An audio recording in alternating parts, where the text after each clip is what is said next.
Have you ever wanted to race a full distance Ironman on its inaugural year? Well, we just did that at IRONMAN Jacksonville. This was the very first edition. No one has run this course before. And I'm here with two special athletes who also completed it with me, Dawn and Belinda. I'm Jill Bartholomew, and this is the Be Fierce and Tribe podcast. So, Dawn, I'd love to start with you. If you could give just a little introduction to who you are and kind of what you're all about. Yeah. Hey, everyone. I am Dawn Edens. Live here in Nashville, Tennessee, and I just completed Ironman number 9 at Ironman Jacksonville. I got into Ironmans because I was a former marathon runner and just wanted something different. So I didn't want to go into the ultra world. And so I thought, oh, let's just add a little swim and a bike to a run, and that'd be great. So I got hooked, and here we are. So you're never too old to start triathlons. That's exactly how I got in. I was like, you complete enough marathons, you're like, I need something bigger. And I didn't want to do ultras because the whole idea of running more than a marathon just makes me want to like die on the inside. So what else can we do to add more? Yeah. And Belinda, why don't you tell us about yourself and what makes you tick? Well, my name is Belinda DeWitt. I am also just outside of the Nashville, Tennessee area. I live in Laverne, Tennessee. But I was not an athlete. I actually started in 2017, just kind of took control of my life, lost over 150 pounds, and started out running as you all did. And then got into triathlon kind of into 2019, 2020, and didn't know how to swim, didn't even know how to shift a bike, had to learn all of that, and I still need to learn how to swim, but I have completed 6 half Ironmans, and this was my 4th attempt at completing a full Ironman, so I was excited to finally get my red carpet experience on Sunday morning, as it was like about 1:15 in the morning as I came across the red carpet. So I'm excited to finally call myself an Ironman finisher. I mean, that is a heck of an experience. The first time you cross that red carpet, right? I've heard so many times where people say that an Ironman changes you, and like there was definitely something that happened that night that I've not yet been able to put into words, and So it I have to definitely ask, made me a like, new person. so the weight loss that you had, 150 pounds, that's a huge number. Did that come about through sports, or did the sports come after the weight loss? I started out, like I said, I turned 40 and I decided I wanted to take, control of my life back. I was just kind of existing in life. Once I finally felt comfortable after I'd started losing some of the weight by changing my diet and working with a trainer, I started running. And that was kind of probably March of 2018. And then I did my first half marathon in October of 2018. Just fell in love with it Oh, from that that's forward. pretty quick. That's pretty quick to your first half. I'm All go right. big or go home. That's my style. I mean, I think that a lot of Ironman athletes are in the go big or go home. Like it is, with few exceptions, the big daddy of races, right? So let's start with the expo. What day did you guys arrive? To me, it was kind of weird having a Saturday race that wasn't a world championship race. I'm used to them being on Sundays. And I felt all week like my whole everything was off by a day. I said to my husband on Friday afternoon, I'm like, I feel like I should be more nervous than I am. Cause like in my head, I still had a whole nother day for the race. So I'm curious, what day did you get into town?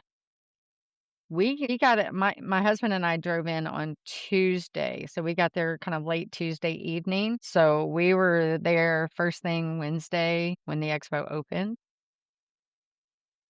We were probably there on Wednesday at the same time. We drove in on Tuesday as well. And Dawn, when did you come in? Yeah, I guess I'm a latecomer. We had to wait till after my husband got done teaching on Wednesday just because he couldn't take that many days off of work. Yeah. Because the race was on a Saturday, it pushed our timeline. So we drove halfway Wednesday night, and then we got there about Thursday afternoon is when we got there, right in the heat of the day, listening to athlete briefing in the bright sun. I hung out in the Ironman Foundation tent like all day Wednesday. I think between my husband and I, we built like 7 or 8 bikes. And I feel like I didn't actually attend an athlete briefing, but I also attended all of them because I heard every one. I just never heard it all at the same time. Right.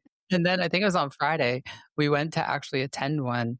And about a third of the way through, I looked at my husband and I'm like, yeah, we've already heard all this. So what was your experience with like the pickup, the vendors? I kind of felt like it was a pretty decent expo for an Ironman, especially a first year one.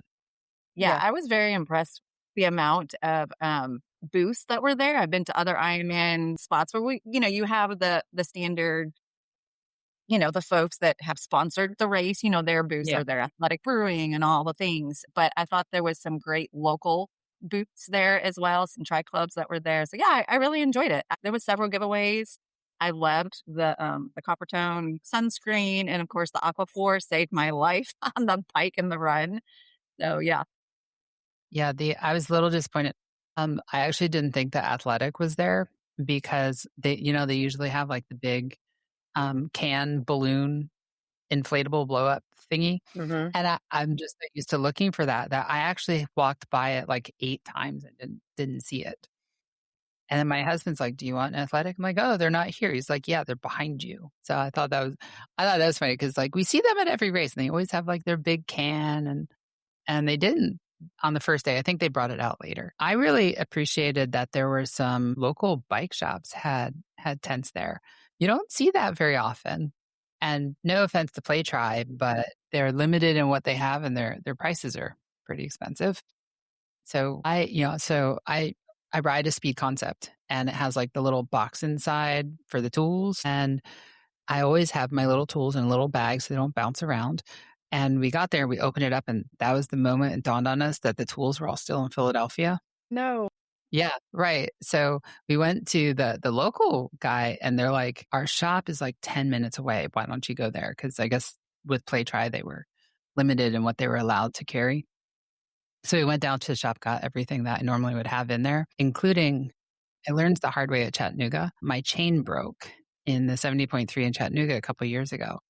And I ended up on the side of the road for an hour and a half waiting for SAG to come to fix my chain. And so now I carry a chain breaker in there. And I'm like, they even had a little teeny tiny chain breaker that fit in there. So I was very excited to see like local bike shops showing up. Feel bad for Play Tries. I know they spend a ton of money on their sponsorship, but having other options was kind of nice, I thought. I kinda ran into the same experience when, like, that Wednesday morning before I went to the expo, I went out for a shakeout run and went to get the lid to my handheld that I carry on the runs, and I had left the Hmm. lid to my handheld in Tennessee somehow. So I was like, "What am I gonna do?" And when I got to the expo, none of the booths had a handheld for me, and I was like, "Well, I guess we need to find a running shop." I know Don will appreciate this. I was like, "Where's the nearest Fleet Feet?" And I was like, "Oh wait, there's no Fleet Feet in Jacksonville." So I forget the running store that I ended up going to, but I was like, they should carry handhelds and running supplies at the expo as well. And there wasn't. Yeah, you see that every once in a while. I liked that Precision was there. I used Precision and the flasks. I've gotten into using the Flow Gel over the last few years, and the Hmm. flasks and the like it's great because you can put it on the bike. You just put it in a water bottle, and you don't have to worry about wrappers. And so I picked up a couple of the flasks, and I like those because it's special needs. You just toss them and grab another one, and they're like $3. So I don't worry too much about it. And it's like almost a cost of doing the race at this point. But I liked that Precision had a big booth, although we were we were looking at it and we're like, after what they did in Marbella, now every time we see Precision, it's going to be like such a disappointing booth because they had like this huge booth that was in the middle of everything and it was like 2 floors and it was something else. Wow. Yeah, I think they were also no, I guess it was Hoka that had the free coffee. The free coffee has gone downhill. It used to be a barista. Now it's like a little dis- dispenser thing, right? So we all had low bib numbers, I think, right? With foundation, you both. Mm-hmm. So where did you end up? So like fast forwarding to the race, like where did you end up seating yourself into the race? Belinda and I went, we seated ourselves at the very beginning of the swim is what we seated ourselves in. We kind of went in right after each other. So Yeah. for our listeners, by now, I'm a big supporter of Ironman Foundation. And one of the advantages is the same as AWA. You get a very low bib number. And, it's kind of similar with Ironman XC. They kind of pop you into the front of the swim line. So if you want to start in the front, you can. It's not as big a deal at this race, I think, as there wasn't a pro field. But a lot of times that is like between the pro field and the first starters for the age group, which is kind of nice because you end up with like flat water for half of your swim. Trying to think, they didn't do a dinner this time. They just gave us a $25 certificate for pizza. It's very Lake Placid of them. I think every place on the list was a pizza shop, right? We went to an Italian place that was really great. I forgot the name of it, but we got pasta. We loved it. Yeah, we ended up. Did you both stay in town? We stayed about 15 minutes outside of downtown. It was actually kind of a really good spot because we wanted to go out to Jack's Beach while we were there too. So it was kind of halfway in between downtown and the beaches. Don, how about you? Yeah, I was 20 minutes on the other side of town from Belinda as well. We were positioned more where we'd be closer to the run course, so it wouldn't be far from all my sport crew to just get to the run course. And we were 20 minutes in a different direction. We were up by the airport, just off 95. One of our friends has a house up there and he's like, "Hey, stay with us." And I'm like, who am I to say, no, I want to spend money on a hotel instead of staying with friends? So, yeah, I felt like we usually opt to like stay within walking distance of like the finish line. And it was kind of weird having to drive all the time. I felt like for me, there's so much energy in the village that you kind of lose it when you're staying away from it. But it was nice because it was the first time that we've done one of these where like, I was like, this is kind of chill. The anxiety wasn't there, Yeah. except for race morning where we're like, where are we going to park? So My husband dropped me off, so I was like, I don't know where you're going to park. You just drop me off at transition and you go find a place to park. You worry about that. yeah, we got a parking pass for, it was, where the Hyatt is? Yeah. It was like a mile down the road, 3/4 mile down the road. It was something Ironman did as part of their VIP program. They gave out, you could get the parking pass for race day. And we were like, when we got there, we're like, there's like 3 cars in this dirt lot on the side of the road. We're like, are we in the right place? Of course, after the race, when we got back to the car, it was like packed with other cars. But I was like, in the morning, I was checking the cameras on the car. I'm like, car is still where we left it, right? Okay, let's talk about the race. So sounds like we all seated ourselves pretty near to the front. Did you guys start like right at the front or a little bit behind? Where did you kind of stick yourself? Would you say about 20 or 30 athletes ahead of us, Belinda? About that, I know my official start time was 7:34, and I know the race initially started at 7:30, so it was pretty right there. Yeah. I think our reasoning for doing that was we knew it was going to be a hot day, so we just wanted to get in the water so we could get as far along on the bike course as we could before the heat came out. I think the heat immediately started when we got on the bike. I don't know. I seem to recall walking out of the house in the morning and being like, oh man, it's going to be a steamy one. And I lived up to expectations. My start time was 7:33. And the first like half of the swim, I felt like I was swimming uphill. Yeah. I remember at one point looking at my watch and being like, oh man, this is going to be my worst IM swim ever in a race that was supposed to be essentially a downhill swim. I said And the then same.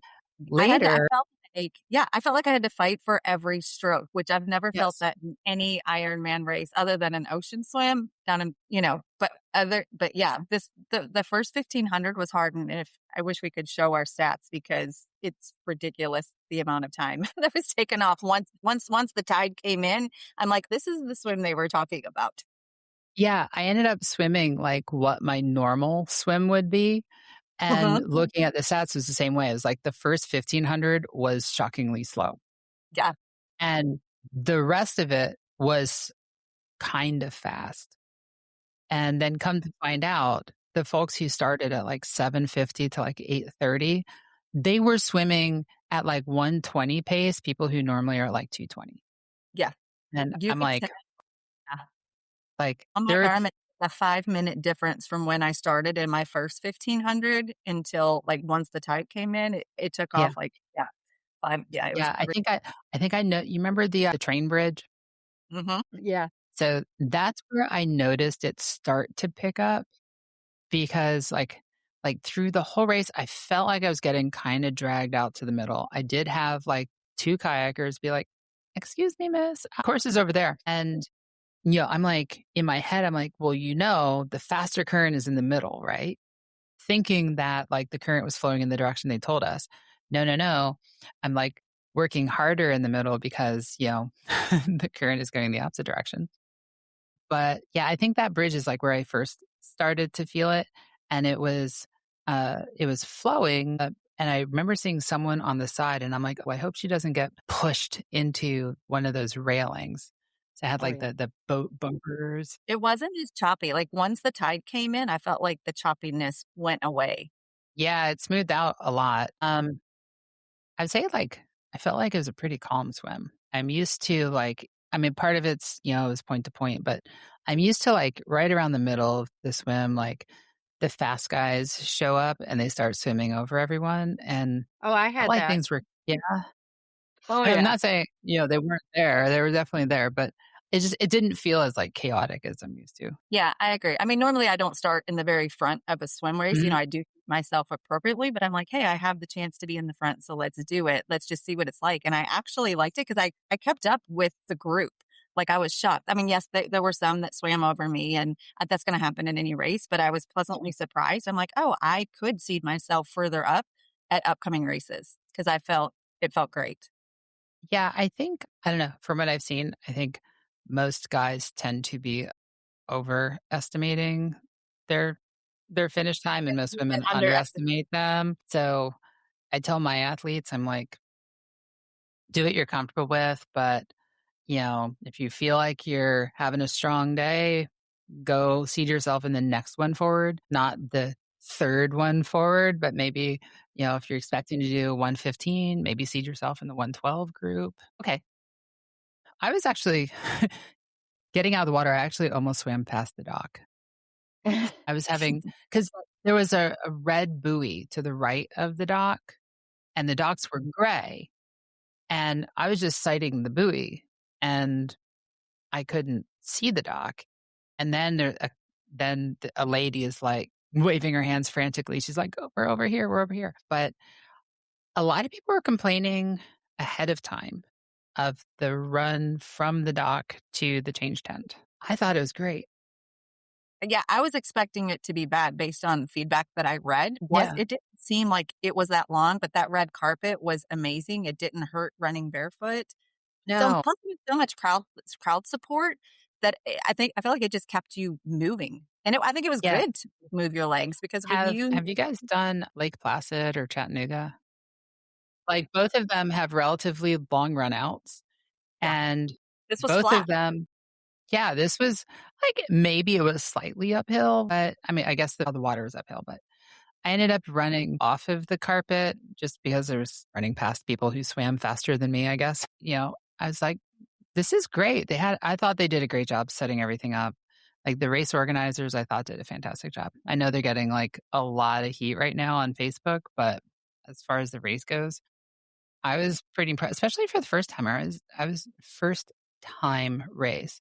I was expecting a lot more growing pains. Yeah, I agree.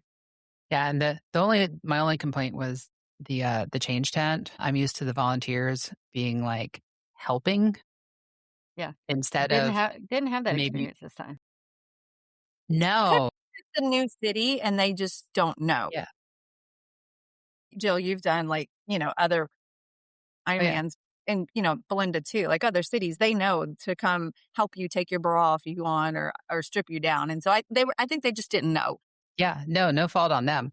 I was just like, you sit down and there's only like 3 of us in the change tent. And I'm like, they're like, if you need anything, let us know. We'll get you water. And like, well, can you just hold the bag? She's like, we're not allowed to do that. It's like, okay, I'm used to them like handing me stuff out of the bag. Well, absolutely. Yeah. So hopefully whoever gave them that instruction this year adjusts it for next year. But aside from that, I thought things went pretty smoothly. I'm always worried about running past my bike because I've done it before. I was like, it's right across from the mechanic's tent. Just run to I the was going to say mechanic's tent. that was nice with us being right there on that front row, so I knew exactly where to run to. Yeah. What was it? I think it was Kona. I ran past my bike. It's like not what you want to do.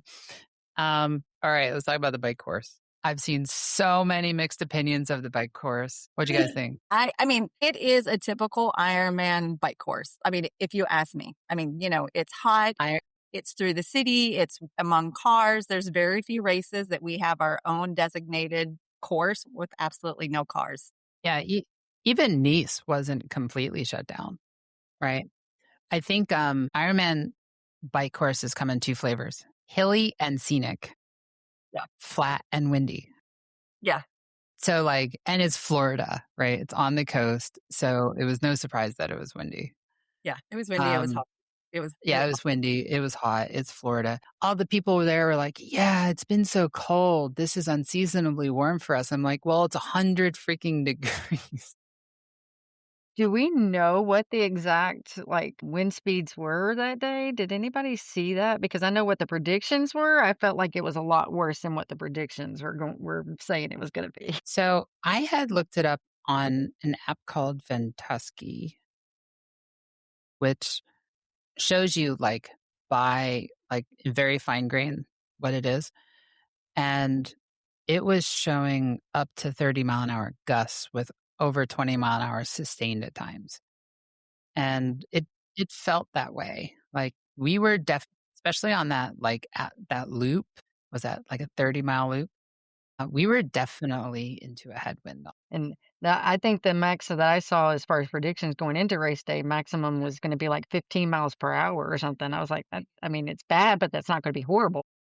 When I was out there, I was like, this is way more than any 15-mile-per-hour gust. Yeah, we were definitely over the 15 in places. And I was like, it looked like it was going to be mostly coming in off the water and heading kind of due east or due west. And I'm like, in my head, I'm like, all right, well, then if that's true, we're really only going into a headwind for like a quarter of the course. But I don't think that it was quite that simple. Didn't feel that way.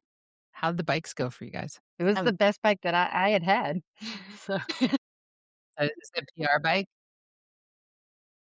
Taking advantage? it was. Taking advantage of the tailwinds that we did have at times? At the or end, I didn't. That's the only time I felt a tailwind was towards the end. how about you, Dawn? I prefer rolling courses. So this was probably one of the first extremely flat courses that I've been on. So that was interesting. I just prefer the rollers myself. I'm curious, what did your computers record as the elevation? Well, I didn't even look. Let me look and see. I think mine showed just under 2,000 feet of elevation. On the bike computer? On the bike computer. Oh, wow. Yeah, my Wahoo measured 850. So watching the posts online, people are like 2,500. I'm like, are you sure that's not off your watch? 'Cause my watch measured like 400, but I never trust that on the bike. My watch said 1,500. Yeah. So either way, it's still pretty flat. Yeah. I mean, that's less than Texas.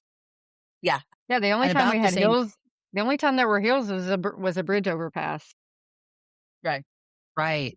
That last bridge coming into town, though, it was like mile 110. I'm like, that's kind of mean.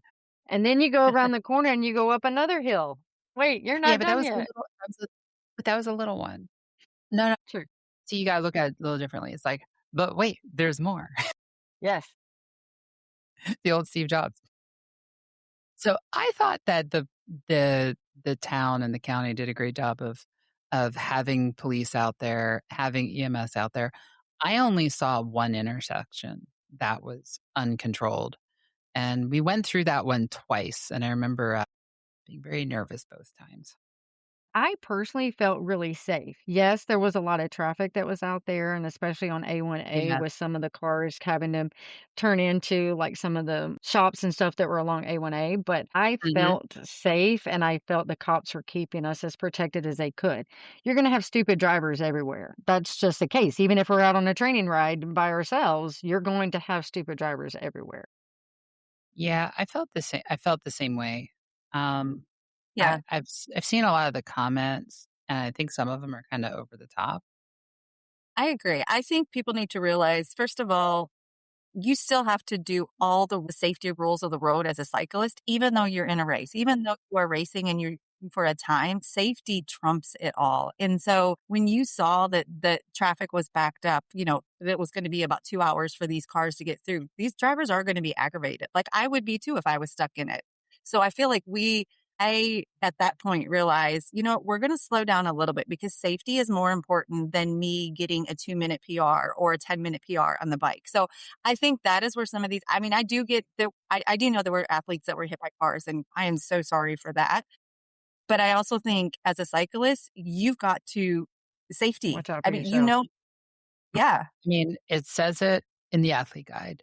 yeah, It was mentioned for sure in the briefings.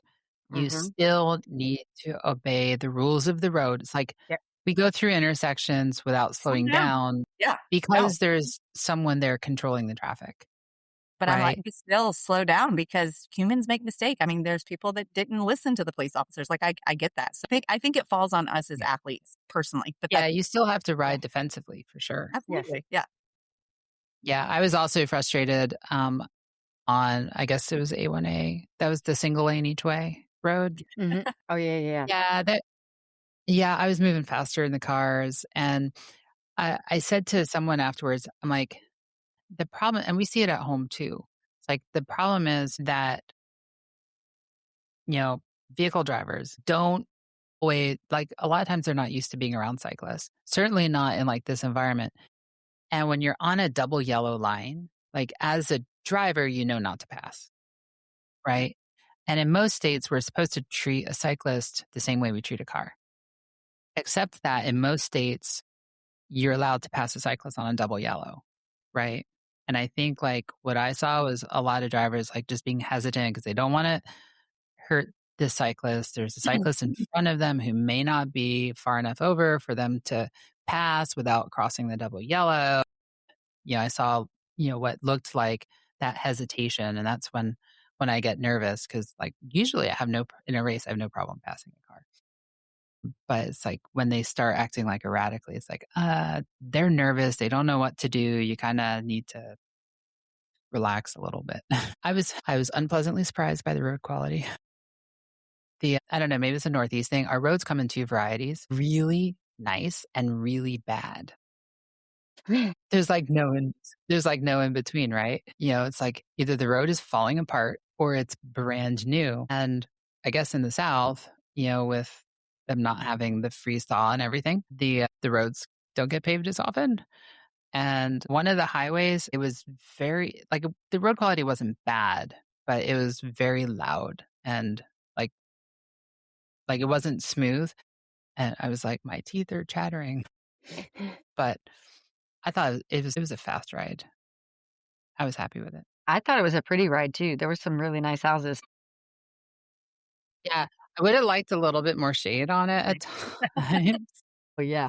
There was one point where I was like, "All right, I'm not making as much power as I know I should be right now, and making it feels hard. Why is that?" And I was getting worried about, like, heat and all that stuff, so I'm, like, going through the mental checklist. I'm like, "Am I dehydrated? Do I have enough electrolytes? Do I have too much electrolytes? Do I not have enough fuel? Do I have too much fuel?" All of those that you learn after. I will say that I quickly realized I needed to pivot on my nutrition within the Mhm. first half hour because normally I drink a bottle of, Precision every hour in this Okay. race, or so a total of 6 bottles. At this race, I did 12. Like that's how hot it was. Now I was like, I just could tell. And of course, I mean, in Right. Nashville, it hasn't been as hot. So Belinda can testify. We haven't really had a lot of heat Yeah. training here. So, I mean, that No. does play in effect. So, if any listeners are interested in doing this race, heat training is vital to make sure your nutrition's on point. Yeah, I think it's the course, I feel like heat wise is very similar to what I've experienced on the Texas course. Mhm. It's like, it's hot Yeah. and most of the course, it's unrelenting. You're going to get it from all sides. It's windy at the same time and your hydration, especially, you need to adjust it for that, but also also your carbs. I was shooting for 2 bottles an hour, 1 clear water, 1 precision.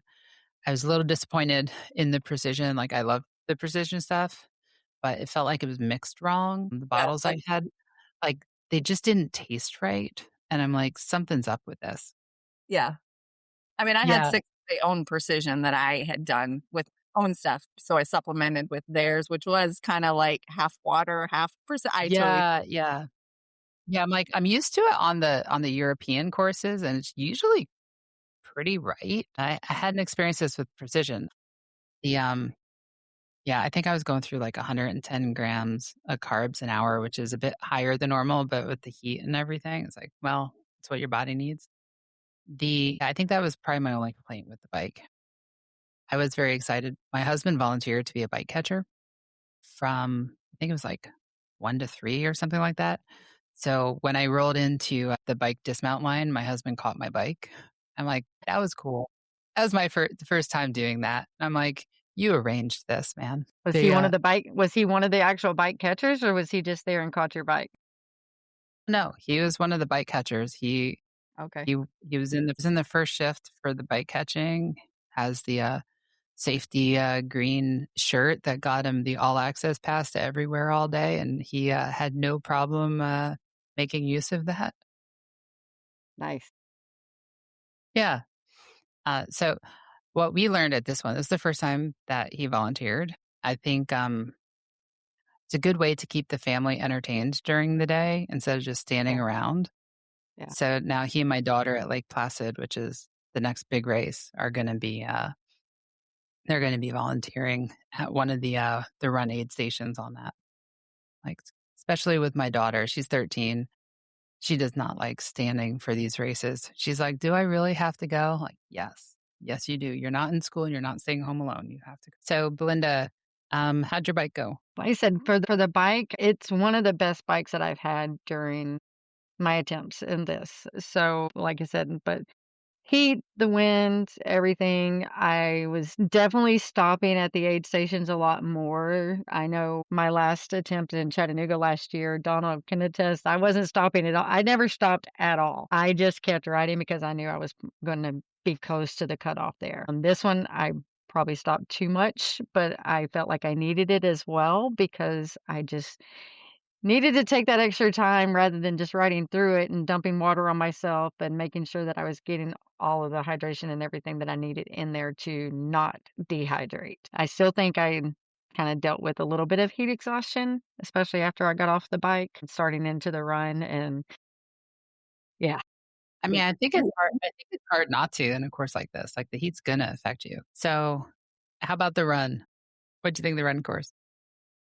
I enjoyed the run course. I liked uh, the 3 loops, and the crowd support was absolutely amazing. All of the, aid stations really brought the energy, I felt like, and were anything that you needed, they were there for, "Hey, can I get you this? Can I get you that? Can I get you this?" I mean, they definitely were very hands-on. yeah, I agree. I think the city showed up big on that run course. And I loved, like Belinda, I love the 3 loops. It made it very easy for your support team to see you. Mhm. They could easily Yes. cut through to see you on the other side. So like they literally could see you 6, 6, 7, 8, 9, 10 times on the course. Yeah. I love 3 loops. It was It was great. You got the neighborhoods, you got to view the river. Every time, I ran by the river, I teared up thinking, this is how I started my day. And now this is how I get to finish. So it was fun. And I love the bracelets. This is the first brace. I mean, I've Yes. done loops before at other Ironman events, but this was the first time you had bracelets. And what I loved about it is that when you saw other athletes, I'm like, oh my gosh, congratulations. You have 2 bracelets. That means you just have one more lap. And so it was really fun to be able to cheer other athletes on to say, you got this. You just got one more lap. Yeah. Yeah, I didn't. So I'll be honest, when I first saw the bracelet thing in the athlete guide, I was like, you're freaking kidding me. I'm like, I know Ironman has like just a ton of timing mats on all these courses, right? And I'm like, all the races I've done that gave up bracelets or popsicle sticks or whatever was because they didn't have timing mats. And I was like, come on, that's hokey. And then they got them. And I did the same thing that you're doing is like, I was checking out. I'm like, are they on the first loop? Am I in front of them or behind them? And I did like some of the aid stations on the last loop. They're like, we have a last looper. We have a third looper. And like all the volunteers would start clapping. And I thought that was pretty special and pretty cool. I didn't I realize was until having after I got home that all the bracelets had, like, a little message on them either. I wish I'd have seen them during the race. I was the same way. I'm like through the race, I did not have the mental energy to look at the bracelet. I was like, I was really struggling. I had like this upper respiratory thing going on the last like 3 weeks. And we didn't know I was even going to race until a couple days before. I was okay in the swim. The bike, it was okay. Like I felt it, but it was okay. On the run, man, every time I started moving, I just went into coughing fits. So it was the salt air, the wind shifted like maybe like 5 o'clock at night. All of a sudden my pace, maybe it's like 6. All of a sudden my paces dramatically dropped because I'm like the wind wasn't in my lungs anymore. So that was that was kind of like dominating my mental energy was like, all right, can we at least go a tenth of a mile without having a coughing fit? Mhm. But I thought the volunteers were fantastic. And I didn't appreciate until after the race how compact the run course actually was. There's only like 1 or 2 blocks between Like 1 or 2 each blocks. direction. But yet we Yeah, ran 8 miles each loop. we sure did. I had like this like love-hate relationship with that loop at the end that went through all the neighborhoods because on the one hand, I was like, it was the best part of the course. Like the people were out, they were spraying us with hoses. What There about the was little old energy. lady that had, like, the bagpipes or the violin? Did y'all I loved her. Where was she? I didn't see that. She It was was right when you're She was, like, right at one of the corner intersections. She had, like, a water cooler, like, a cooler with cold water, which was hard to find on course, and I may have partaken of that, but don't tell anybody that I took that from her since she wasn't a traditional volunteer, but, yeah, she had ice cold water that she had in a cooler, and she had, like, bagpipes or a violin or something playing music, and she was I didn't see her. I saw some others who were doing the same thing, giving out the cold water. Every time there was someone with a hose, I was like, "Hose me yes, down, please. make me sopping wet." I did appreciate when the aid station started offering cold water and cold soda because my Mhm, first loop, the run was pretty empty, but the Coke was room temperature. By room mhm. temperature, I mean like 98 degrees. Like, not room temperature, it was air temperature. It was the temperature. Yeah. So, how did you both finished after sundown, right? How did like it was so hot during the day. The temperature fell pretty quickly once the sun started setting. How did you deal with that? Like it was like a 30-degree temperature swing. I think my body was still so hot just from all day. Like the first 2 loops of the run course, I wore my ice bandana, Hmm. you with ice wrapped around my neck, game changer. If y'all don't have that and you train in hot weather, you need to get one. But then I took it off, I think somewhere in between that second loop and then for the third, when the sun went down, you didn't need any more. But I think I was still sweating, to be honest. Like Okay. I didn't get cold until after I sat down to eat my post-race pizza, chicken fingers, whatever whatever we ate. I don't know. After I crossed the finish line, I feel like in any of these races, like the second your heart rate starts falling, you just freeze. And when they like at the finish line, they offered us the finisher towel, I guess, Mhm. dry or wet. And I'm like, dry, dry, dry. The idea of taking one of those at that time, I was so cold, once I had finished. And then, when we went back to get my bike, there were still people on course. And I was like, these guys have all got to be freezing. It was dark. I was cold. I'm like, they got to be freezing. It was I the first never race I I've done. never I personally never froze, and I was out there probably one of the last ones that came through on the finish line, but I think at some point in time, I actually also stopped sweating as well, which was concerning. Uh, That's so, not a good thing. yeah. Dehydration, my friend. Um, yeah, this I really appreciated the swimming pool at every single aid station that was full of ice. I was going through, I was like, cup in my bra, cup down my back. All right. So how do we all feel about the race? Dawn, what was your kind of learning? Like we all learned something on every race. Like what was your learning on this one? I love this race again for it being the first year. I thought they did A plus because there's are things that can be improved, but they did amazing in my opinion. If I had to go back and redo something, if I was not a strong swimmer, I would highly suggest seating yourself back, starting about 20 minutes past the swim start, seating yourself back so you can take advantage of the tide coming in, because that will definitely save you some effort later on in the race. But if you're a Yeah. strong swimmer, it doesn't matter because I swam my same exact time as I would in a pool. So that would probably be my tip. Definitely hydrate. You need to hydrate, work on your nutrition plan the week before because it is so hot. But no, I thought it was a great race. It's a fun race. It's a great race if you are bringing family and friends too. They can see you definitely Well, along, this on the run course, the bike course, unless they get traffic figured out. That's a little bit more hard to see. Yeah. No, I love this race. I thought they did an amazing job. I How about would you, And then highly Belinda? I'd highly recommend it to people. When they've asked me how I liked it, I was like, I'm like Dawn. I loved it. Yes, there's some things that they can figure out logistically better, but I don't feel like it will actually, was Yeah, I'm impactful really to the overall experience of the race. But for a first year race, I thought it was amazing. I agree with that. I thought it was really well done for the first year, and I've done other first year races, Ironman, non-Ironman, and there's always growing pains, and sounds like it was more like community growing pains this time Mhm. than like from the athlete experience.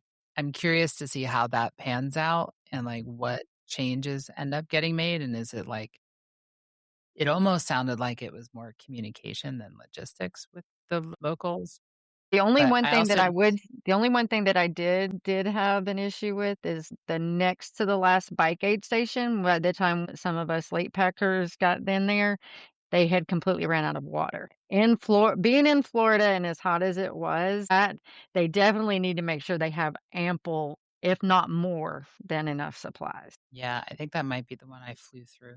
I got to a point like my last 15 miles, I didn't see another cyclist. I was the last aid station is at like 110, right? Like right around there. It was just before that, because 110 was where that big climb was. So, I think it was actually about a mile 100 the last aid station was, and then there was the one right before that one that had ran completely out of water. But one of the Yes, I volunteers think had a the bottle of water in his truck, and he ran to his truck and brought me the bottle of water, and then we put well, ice in it. that was nice. I get to the point where like you look down at the computer or your watch and you're like, this is the last station. I can make it. I've got enough on board. I don't want to lose the 30 seconds. And then in retrospect, you're like, it's 30 seconds, you'll be fine. But I did the same thing on the run course. The last aid station is like less than a mile from the finish line. So I just like ran through that one. I'm like, no, I'm not stopping. There's a bottle of water and a chair waiting for me at the finish line. And then my husband did the like medaling thing. And they like every time he does it, I love that they offer that, but it's, you go across the finish line and you stop because they stop you to do it. And like all I want to do at that point is just walk. And I end up like doubled over the fence every single time.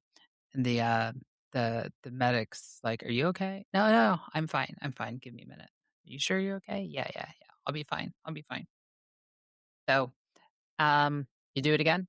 I would do it again. I don't know that I want to experience other courses, but I feel like this was a great course to do. I think it's very beginner friendly. I think this is a great this is a great Ironman for beginner triathletes because it's a flat course, because the swim um, is you can go with the tide, and because the run course is 3 loops and not very hilly. So that would be my suggestion. Like I said, I would definitely highly recommend it. I don't know if I wanna do it again, not because I didn't like it, it's just I'm with Yeah. Dawn. If I do another one, I wanna go somewhere different, I wanna experience something different.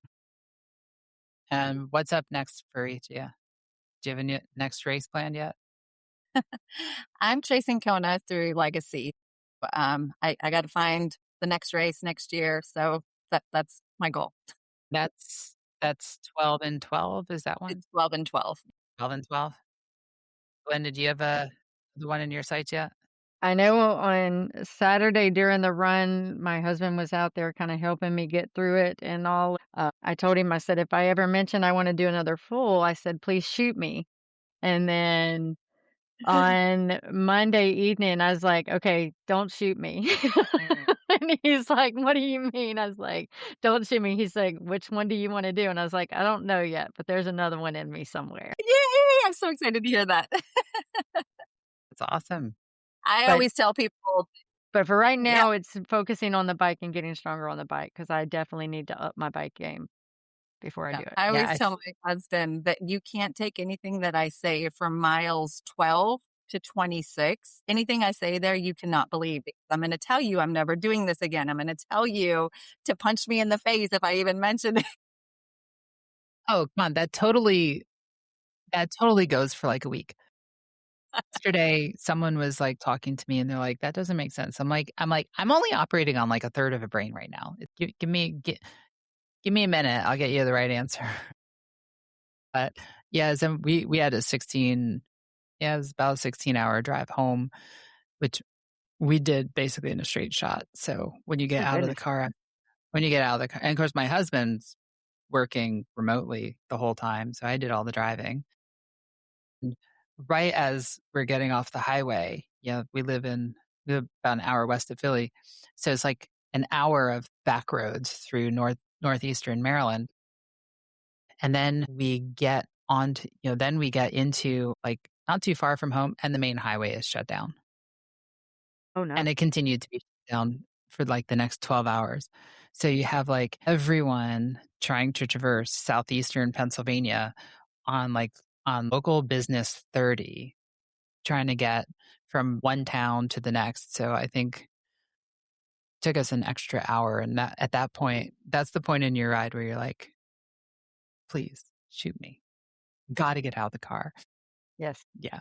So anyways, I don't know. I think I might do this one again. I think it'd be fun to do it again to just see if you can Yeah. improve your time now that you know what the course is. Now you know what to Well, expect. there's not that many fulls in the US, and I mostly do fulls these days. And it's like there's not that many in the US. My next one is Lake Placid, and then I'm doing Florida in the fall. And I inadvertently am doing like 3 out of the 4 Florida races this year. Oh, gosh. Well, 70 points are fun, right? Now, Yeah. my rationale was like Ironman Florida in November would be a good opportunity to qualify for Kona for 2027. Like, why not do it? Right? Like, there's some logic. There's some logic. We'll see. I also have a habit of canceling races. So you start out ambitious and then the reality of life sets in. All right, ladies. Anything else you want to express? Sounded like it was a good race for everyone. It was tough. I definitely got into like some of those dark soul searching moments throughout the race. It's like there's some points where you're like, I want to be anywhere but here. But But it's also I think Ironman. Is Ironman not supposed to be tough? well, that's the thing. It's like it's hard. It should be hard. It's supposed to be hard. And I think like what makes Ironman athletes is the ability to make it through those really hard spots because it's not just 140 miles. It's 140 miles all at once, All right. Well, thank you both for coming on. I really appreciate you answering the call. And when I'm like, hey, I want to do recording, because otherwise it would have been solo, and that's not nearly as fun as having other people on. And yeah, so till next time, I hope to see you both at another race again. Yeah. Will do. Yes, ma'am. And that's, as they say, a wrap for today's episode of the Be Fierce and Try podcast. I'm Jill Bartholomew. I hope that what you heard today was interesting, inspiring, and that this episode helped you to think smarter, train differently, and show up with more intention. Make sure that you are subscribed so you don't miss what's next. And if you are looking for support on your journey to your next start or finish line, I would love to work with you. Here at Be Fierce Multisport, we work with athletes of all abilities, and you can learn more about coaching, training plans, bike fittings, and everything else that we are building at Be Fierce Multisport at the site, BeFierceMultisport.com. Until next time, train with purpose, execute with intention. And as always, be fierce and be you.